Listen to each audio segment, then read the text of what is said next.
What's goody? It's your host, J Rose, as always, and we're back. Today we're doing an NBA draft recap. This video is probably going to be short and sweet. I'm not that knowledgeable of guys in the second round for the most part. I obviously know a guy like Malik Thomas, but I don't know ball on every single guy in the draft. So I'm going to give my 2 cents on the guys I do know a lot about and take it from there. So in the top 4, pretty much when I scheduled. As for AJ DeBonsta, I actually do like him going to the Wizards. I'm seeing a lot of people talking about how he's going to have a lot of aura loss playing for that franchise, and no number 1 pick wants to go there, zooming in on his face when he gets picked first, saying that he didn't want to go there. I think that AJ DeBonsta is ready to ball. I don't really think he cares about where the location is, and respectfully, out of the 3 teams in the top 3, I would have rather landed on the Wizards. The Wizards have a lot going for them right now. They have a really good point guard who is a distributor in Trae Young and a pass-first guard in Trae Young. They have 2 young shooting guards that I think are really, really good. Well, Keyshawn George can really play a lot of different positions, honestly. I think 2, 3, and 4 is up for grabs for Keyshawn George. But Keyshawn George, really, really good last season. They have Trey Johnson, who was really good last season and showed that he can be a crazy offensive prospect. I don't know how him and Trae Young are ever going to look on the floor together, if that ever even happens, if that's a part of their rotation plans. But yeah, they do have a Trae Young who's really who looks like he could be a potential offensive engine. Maybe that's a little bit too far. Maybe he's more like a spark plug kind of guy. But that was only his first year in the NBA, so we'll see what Trey Johnson can really turn into. But I have really high hopes for Trey Johnson. Then obviously they have Anthony Davis on the back end, and there's always going to be problems that come with Anthony Davis. You want him to stay on the floor. You want him to actually be able to play with your team, which we're just going to have to wait and see. So I'll hold off my thoughts on AD fully yet, but barring that he can play enough games to make an impact and play potentially in the playoffs, that's a great pickup for the Wizards. As for the center position, you obviously have young Alex Sarr, who had one of his best seasons, or his best season in the league last year, and he's just going to continue to grow as well. So adding AJ DeBonsta on top of this team, and then you also have like a Bilal Coulibaly, who is pretty decent. I don't think he's like the best thing ever. I see a lot of hype for Bilal. I think he's pretty good, but there's also better young pieces on this team. And you slot in AJ DeBonsta onto this roster, and they look really good. They look really, really good. My one concern for him is that there are a lot of mouths to feed on this team. And obviously, with you being the number 1 pick, you're going to be high on the pecking order. But you also have 2 stars on this team. 2 solidified, all-star, superstar-ish at some point players on your team, right? You're going to have to play within the offense sometimes. You're going to have to let the offense flow. And I think Trae Young can do a really good job of making sure he does get those touches.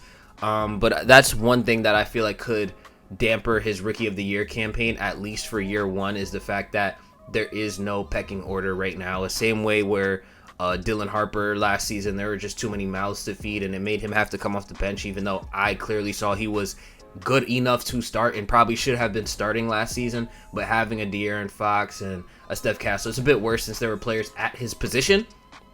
But still, AJ's going to start clearly. There's a lot of mouths to feed. I think this team is going to be really good. But as far as individual performances, we'll see. We'll see how much they lean on him to go get buckets for them, as opposed to trying to get everybody else involved. Second, for Darren Peterson going to the Utah Jazz, I kind of like this too. I mean, I'm not sure how I feel about the backcourt of Keontae George and Darren Peterson. I'm not going to lie.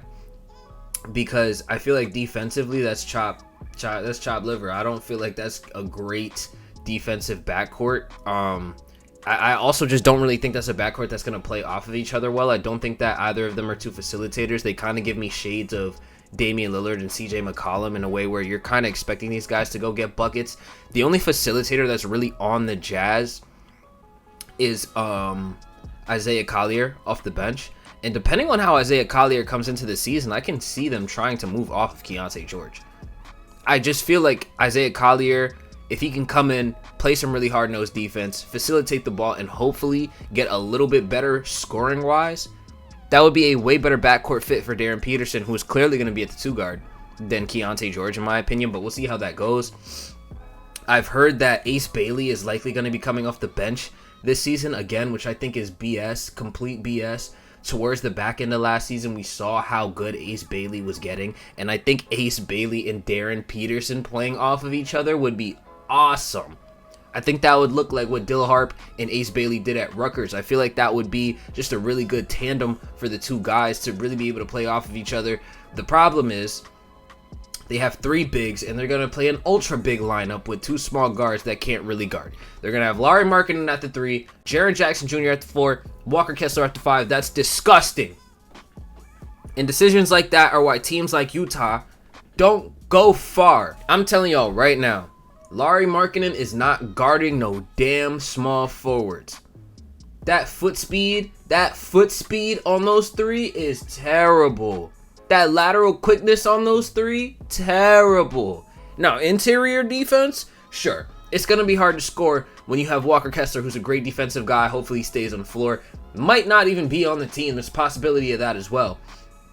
Jaren Jackson Jr., obviously a great defensive guy. Won a defensive player of the year. Not a great rebounder, though, so I don't know how I feel about that.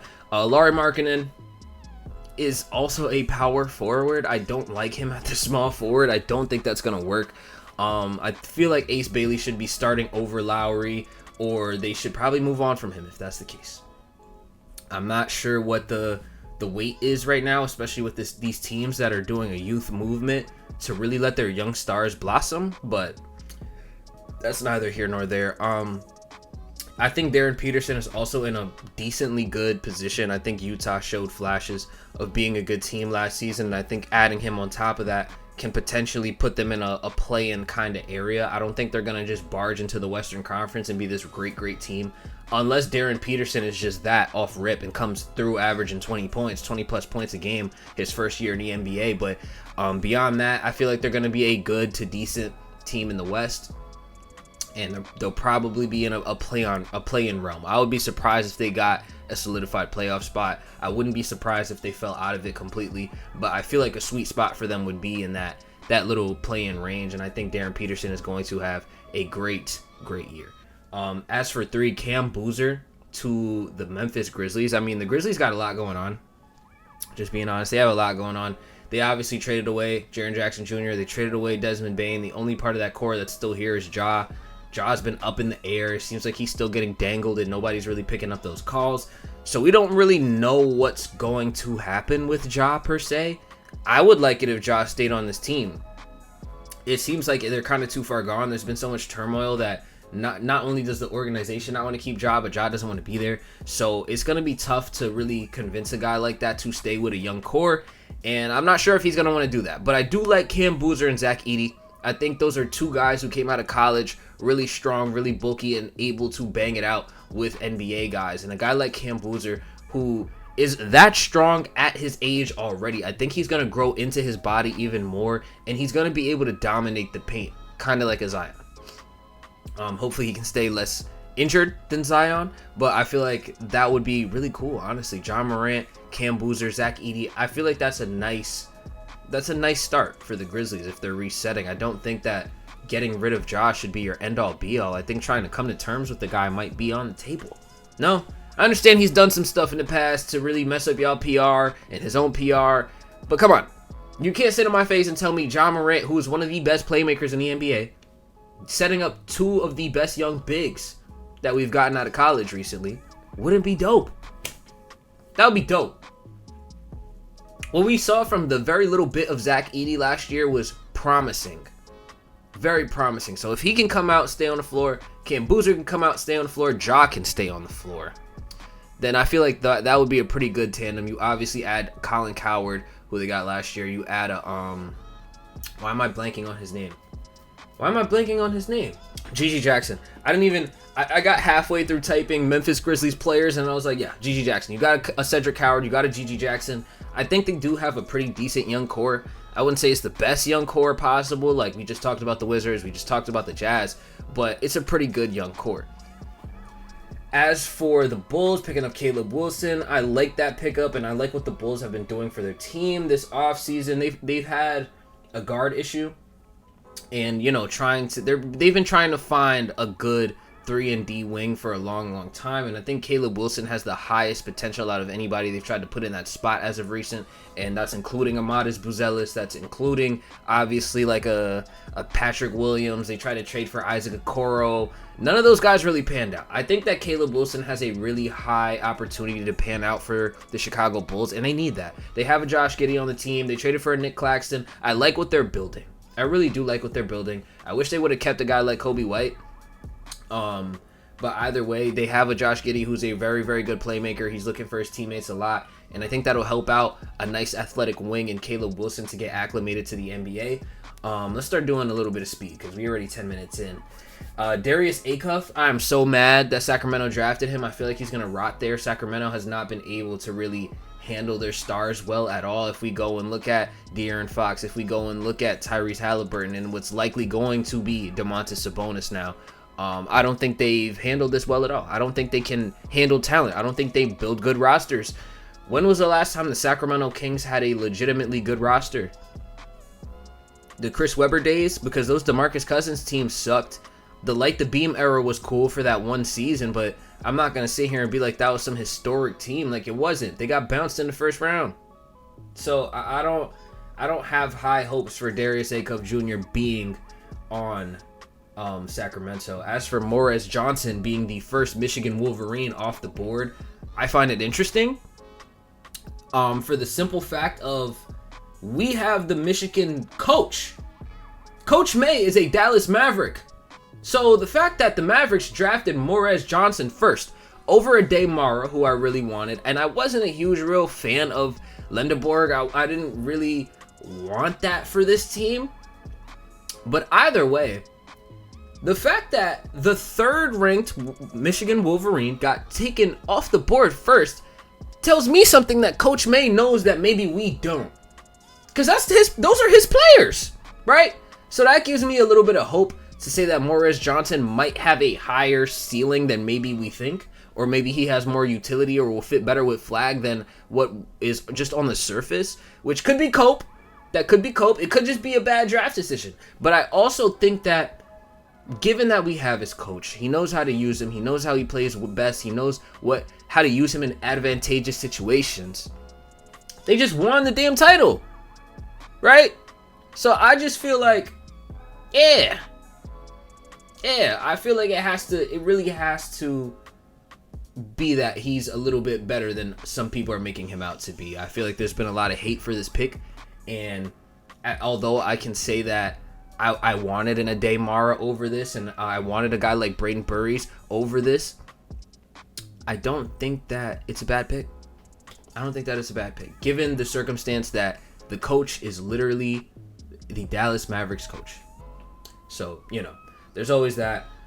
I've looked at a lot of Morez Johnson tape, and I like the athleticism. I find it kind of weird how he's going to fit with Flag. I don't think either of them are like exceptional jump shooters, even though Flag got a lot better at shooting towards the back end of last year. So if he can come in and he has a much better jump shot in next year, that kind of completely changes the dynamic of this team. But if it's more of a, Flag inconsistent, Johnson inconsistent, then we got the bigs, it's going to look a little clunky, but we'll see. I know the defense and the transition ball is going to look crisp. I know that for a fact, but I don't know where our half-court offense is going to come from a lot of the time. But we'll see. I like the pickup of Sergio Delara for the Mavs because the Mavs needed another ball handler, not the Lakers. The Mavs needed another ball handler. I said Lakers because the next note is that he looks like a baby Luka, and he does. I don't want to fall into the trap of thinking that he's going to be anywhere near as good as Luka because that's a insanely high bar. But just to see how much he has on the table, he does have a three-point shot. He does have that playmaking regimen. He does have a handle, and he does move at his own pace. So just watching all of that on the film, I'm pretty sure he just won a EuroLeague championship too. I don't think he scored all that much, but yeah, he's currently playing in Spain right now. So I mean, I hope they don't draft and stash him. I hope he comes and plays for the team this season and learns a little bit from Kyrie. I feel like he can be a really good player, even though he got taken in the back half of the first round. I like the Ade Mara pickup for OKC. I thought they were going to get rid of Isaiah Hartenstein. They ended up giving him a huge contract extension. So Having a Damar on this team is kind of overkill. They have so many options to throw at Victor Wembanyama, and I think that was really the point. If they want to run a lineup where they have Hartenstein at the 4 and they have a Damar at the 5, or Chet at the 4 and Mara at the 5, or Hartenstein at the 5, they have a lot of options and a lot of ways to make their team bigger now, right? Jaden Quaidon's pickup for San Antonio I like, because a lot of these teams are going to throw these double big lineups at you, and I don't think Luke Cornett is enough. The Luke Cornett minutes were good in the regular season. They were actually pretty good in the regular season. He looked like a decent backup big in the regular season. Playoffs come by, he can't do anything, and that's just not a good look. It's not a good look. I did think that they needed a backup center this entire time, so picking up a guy like Jaden Quaidon, I think, is going to be very beneficial for that team as well. And you can see other teams gearing up to play more bigs on Wemby, so putting some bigs behind Wemby as well, I think, is in order. I think they should pick up another big in free agency that can possibly slide down to the power forward as well, but Wemby can slide down to the power forward, so, you know, maybe just another solidified big, get another double big lineup, have your backups. I think that definitely is something that you want to do, especially in today's NBA, the way that these teams are going to be coming at you and being physical with you. And my last note is that I like the Cameron Carr pickup for the Lakers. I think the Lakers are a team that haven't drafted well. They've missed out on so many guys, like, it's insane. Drafting Dalton Connect over some guys, not really a good look. I like the Max Christie pickup, but there were some decent guys available as well. And even though Max Christie is a good player, but they traded him away at the end of the day. I don't think they have young guys on this team. They have Adu Thiero, they have Dalton Connect, and now they're going to have Cameron Carr, who I think is easily going to be the best prospect out of those guys immediately. Even when we're comparing them to the prospect version of Dalton Connect when he was fresh and new, he also was pretty good before that trade to the Hornets fell through. But either way, I just don't feel like Dalton Connect has as much upside as Cameron Carr. The athleticism that he shows is crazy. I think they need a guy who can do stuff like that. If he can come in, be a POA defender, and just show that offensive regimen that he showed in college. If he can do just a little bit of that on his team, because that's all they need. They need guys to chip in here, chip in there. So if he can do that just a little bit, play off of Luka, play off of Reeves, I think they'll look pretty good. I think he'll look pretty good. That is my draft recap. I hope you guys enjoyed this video, and we'll have more content coming out soon, and I'll catch y'all in the next one.